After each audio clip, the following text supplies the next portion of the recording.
I caught my wife lying about a flat tire, and that was the moment I realized silence tells the truth louder than any words. I had no idea that one small excuse would unravel everything I believed about love and loyalty. But what happened after I followed my instincts taught her a lesson she never saw coming. My name is Aaron, and when I met Nina, I thought I had finally found peace. She was warm, affectionate, and always made me feel like I mattered. We spent long evenings talking about our future, promising to stick by each other through anything. For years, everything between us felt solid. We laughed easily, trusted each other without thinking twice, and built a routine that felt steady and safe. I never imagined she would ever betray me. That is why her first lie hit me so hard. It began slowly. Nina started coming home late. She would say she was running errands or helping a friend. Her phone, once always lying around, became something she guarded like a secret. I tried to ignore the odd behavior at first. I told myself everyone goes through stressful phases, but then she started dressing differently whenever she left, wearing clothes she never wore around me. I asked if everything was all right, and she smiled, but the smile felt forced.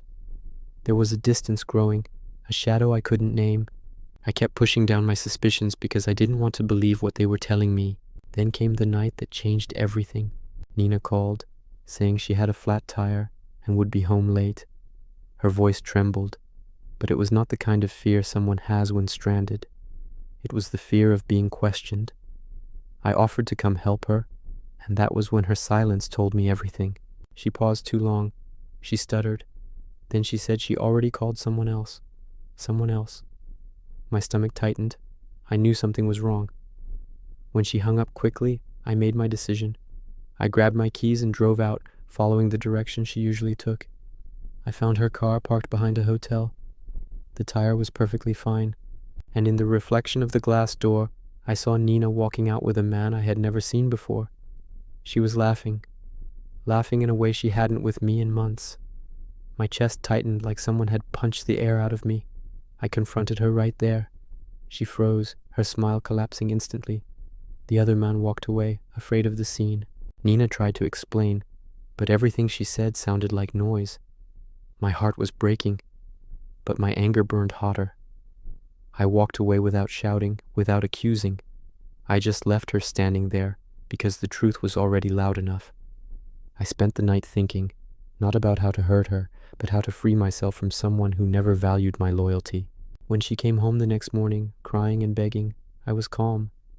I had already taken my things, packed quietly in the early hours. I handed her a small envelope and told her to open it later. She begged me to stay, saying it meant nothing, saying she made a mistake, but I walked past her and left. When she finally opened the envelope, she found divorce papers and a letter explaining everything I had seen. I didn't yell. I didn't expose her publicly. I simply ended the contract she had already broken.